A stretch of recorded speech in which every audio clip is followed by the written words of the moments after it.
केहू नहीं खजानत खाली जानस कृपनी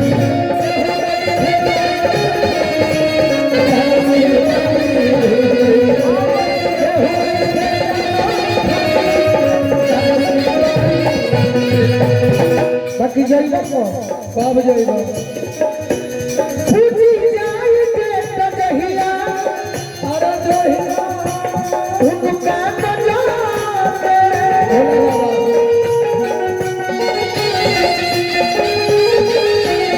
वजली है माता दाता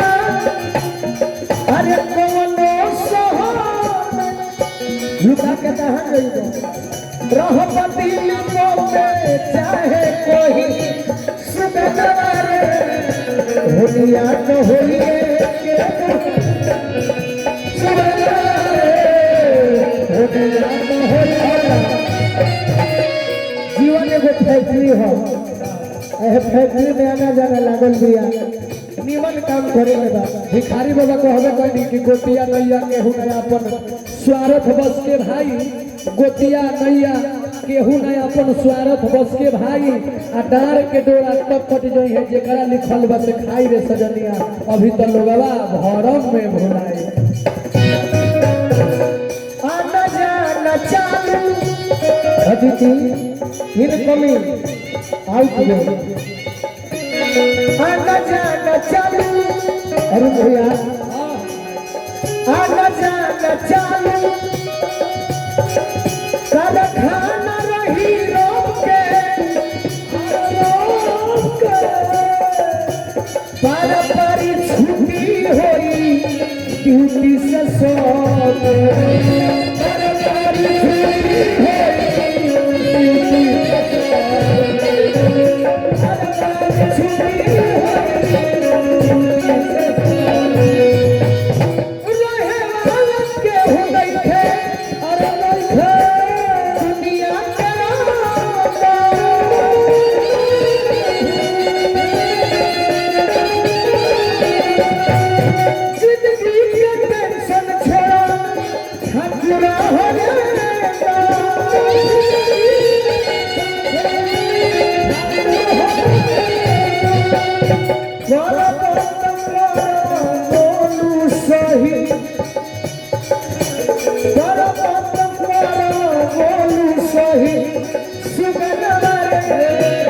दुनिया तो होइए